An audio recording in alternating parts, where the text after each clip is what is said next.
Yeah, I mean, it's pretty simple. I mean, I feel. Hold off on all the filming questions. Okay. Do the combined Q&A, because I think that's what we should do. If you want to ask in general, questions about the company or about space travel or whatever, let's get those out of the way, and then we'll do his presentation, and then Steve's, and then we can get them both on and talk about filming in space and that topic. Absolutely. And let me jump to some new additional videos that I've got.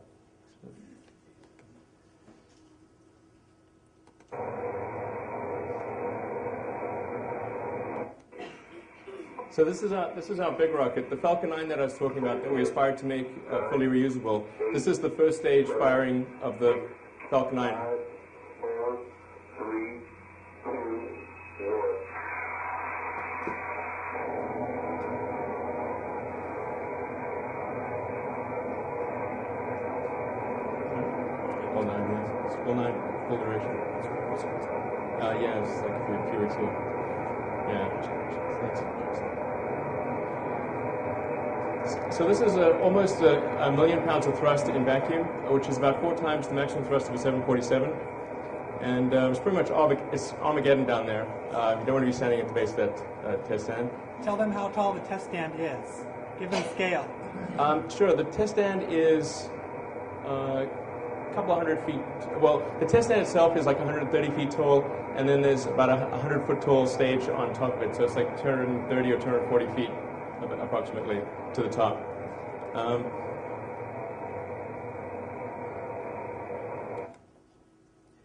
And now I'll jump into. So this is like intended for Congress. That's why it's got this music.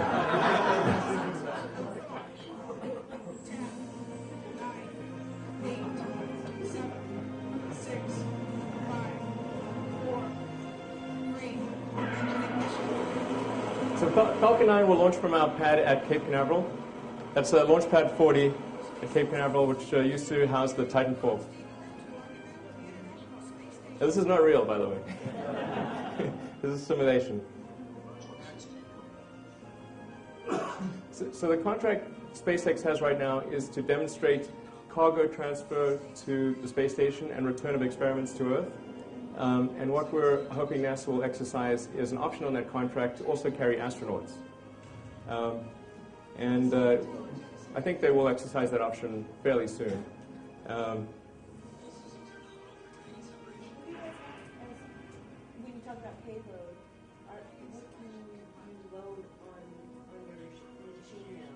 Can you do one body, two bodies, with what you have designed right now? You mean people or? Yeah, but I mean, I know you're not people up, but I'm just wondering in your science or whatever, how much weight you're supposed to Well, Falcon 9 can carry about roughly 11 to 12 tons to orbit. And then in our Dragon spacecraft, we can carry 7 people. So it's the same number of people as the space shuttle carries. But of course, we don't have the giant cargo bay. So, when will that option become valid for NASA to exercise or not? the manned portion? Yeah. NASA can exercise it right now. There isn't currently there aren't currently funds appropriated for what's called COTS-D, which COTS is Commercial Orbital Transportation Services, option D, which is manned. But in the stimulus bill that's being crafted, we're hopeful that there will be a portion of the stimulus bill that will include money for COTS-D. How big is your legal team? Like 3 lawyers. SpaceX as a whole is 600 people. Has the legal red tape been daunting?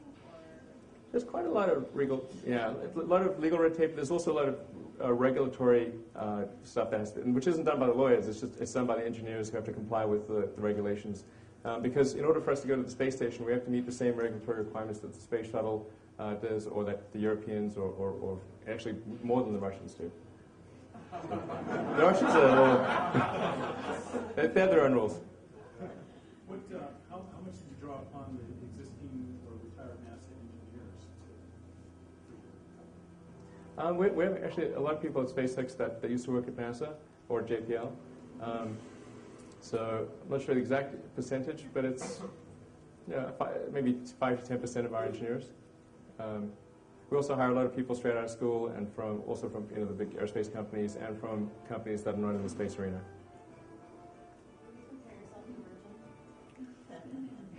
Yeah, Virgin, Branson's a friend of mine, and I've actually bought a ticket on Virgin Galactic. People often think we're competing, but that's not the case, because Virgin is really just going to space. They're doing suborbital flights. So the energy of the Virgin ship is it's less than 2% of the energy of our vehicle. What's your opinion on elevators in space? Is that realistic?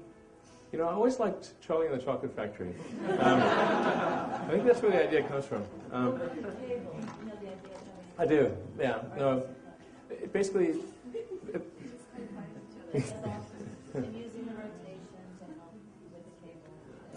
yeah, so the space elevator, the idea is you have this really long cable. By really long, I mean it's sort of like anywhere from 40 to 60,000 miles long.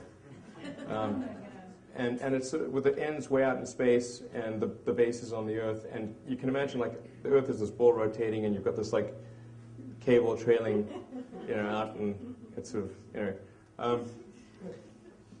are a lot of issues with the space elevator.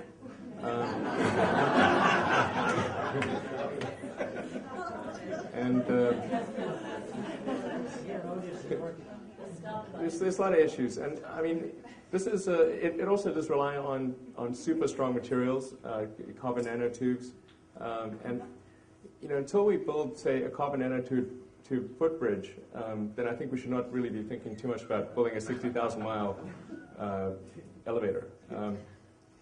And it's possible that somebody may figure out how to do a space elevator and make it workable at some point in the future, but there's got to be a huge amount of business going to space before that's feasible. And then, of course, you get to the end of the elevator, but then you've got to go somewhere from there. So there's got to be a spacecraft that picks you up at the end of the elevator anyway.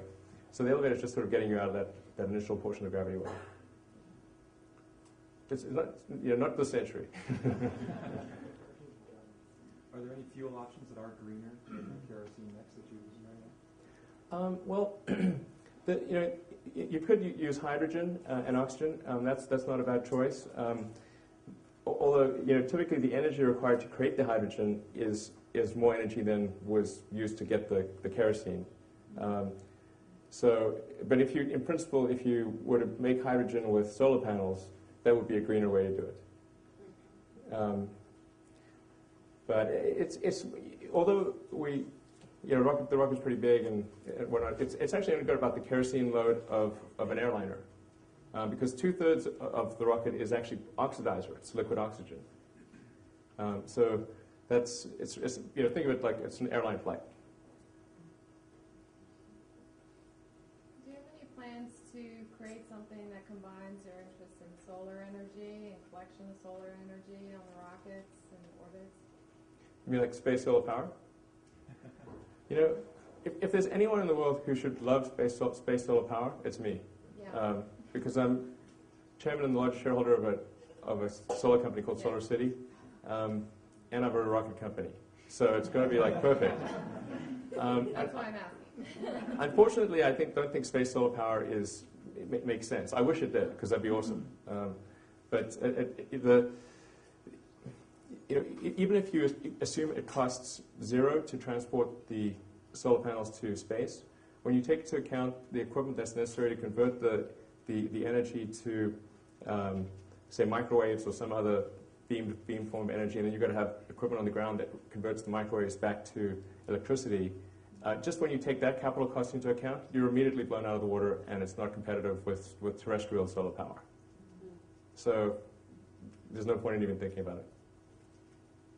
How far behind are we from other countries? Is anybody else doing any place else on the planet what you're doing? With SpaceX?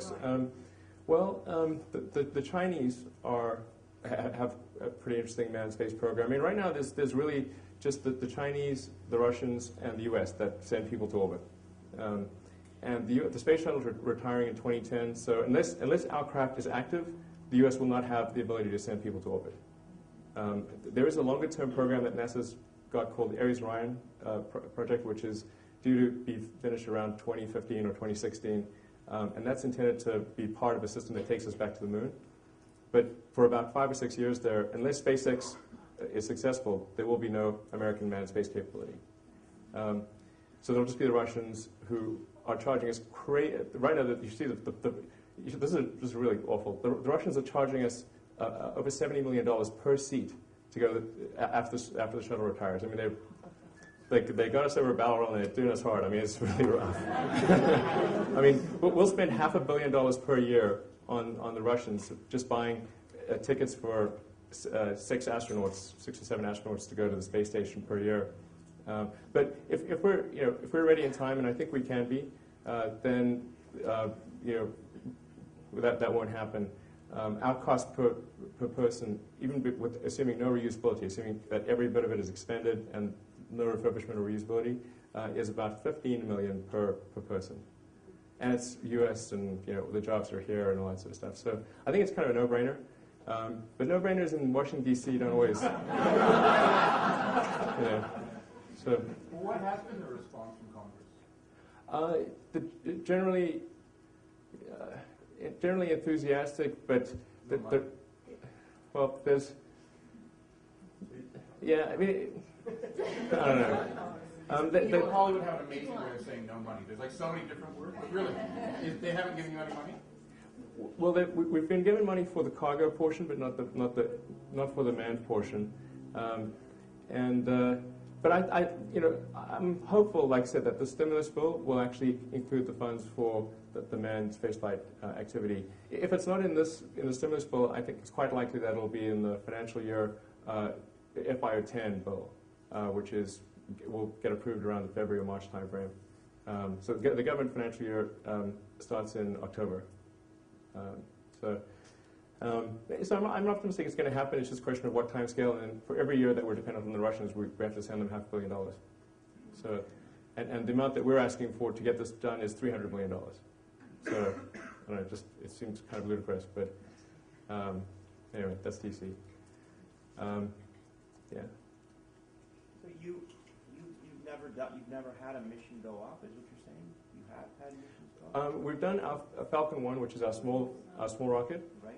We'll be doing our first launch of our big rocket with our Dragon spacecraft next year, and there'll be 2 flights next year. One's a demonstration flight, and one's a NASA flight, and then there are 2 more NASA flights after that. And then there's people in those, or no? No, because we've not had the crew portion of our contract has not been turned on. Okay. So you're saying you're hoping to get the $300 million to be able to? Yeah, to basically add the incremental crew capability, and most of that money is for demonstrating the system reliability. Once you have the technology figured out, what prevents you from having, 10 launches? Well, 10 launches a day would be super fast for orbital rockets. Well, just using economies of scale. We do need to get to the point where we can do 10 launches a day. And one of the design goals for Falcon 9 is that it can go from in the hangar to in the air in under 60 minutes, which would be super, super fast for a rocket, particularly a big rocket. Now, it's going to take several flights before we get there, but as long as we lay the foundation, make sure that the design is capable of that, then we can at least have the possibility of getting to a flight an hour or so in the future. Is your cargo telecommunications satellites, or are you delivering to the space station? Well, for NASA, our current NASA missions are just for delivery of cargo to the space station and return of experiments to Earth. For Falcon 9, so there's Falcon 9 booster and then there's a Dragon spacecraft. Dragon spacecraft goes to the space station. A Falcon 9 booster carries satellites. It'll do Earth observation satellites, and it'll do communication satellites, broadcast satellites, that kind of thing. So we're launching a UK broadcast satellite towards the end of next year, a geostationary satellite. So that really goes pretty far out there, 22,000 miles altitude. Are there sort of developing issues about who controls and manages satellites and sort of the international implications of that and our military? Yeah, so there's a few questions bound up there. Like who controls the satellites? The satellites generally are, if a satellite is broadcasting, then that broadcast spectrum is controlled by the International Telecommunications Union. So that's kind of a UN body, I think. Yeah, you have to get permission from the ITU to get broadcast, to get bandwidth. To just go up there, all you need is permission from your national government. And in the US, if it's a commercial or non-government mission, the FAA governs it. If it's a military mission, the military does whatever they want. And then if it's NASA, NASA does whatever they want. So who regulates all that? Globally? There really isn't a global, the only global regulatory authority is the International Telecommunications Union, and that just governs spectrum. How much does it cost just refuel for each separate mission? So if you ever got to 5 to 10 missions, Yeah. like you were saying, how would that cost? Well, that's a good question, because that sets the minimum cost of a mission. Right. If you had perfect refurbishment and had no operations cost, the fuel and oxidizer cost is really super low. It's for a big rocket, it's only a couple $100,000. For a small rocket, it's about $30,000 or $40,000. So it's, if you just look at the propellant cost, it's very, very cheap. In projecting that into the future, do we just see those costs precipitously going down? I wouldn't say going down, but yeah, I think the cost of kerosene, which is kind of jet fuel, is going to go up over time, but I think it's not going to be a big factor for rocket launch costs. And the cost of liquid oxygen is just really the cost of electricity, because you can just compress and liquefy air.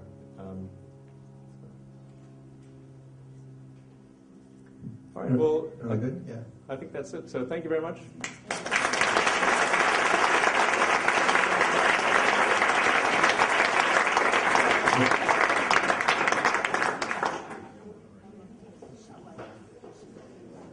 All right, so we're going to have a quick break, and if you guys want to try and find seats, now would be a good time.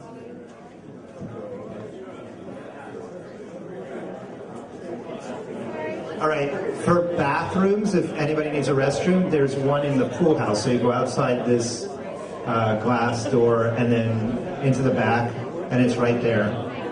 And then there's one in the front if you need it.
Oh my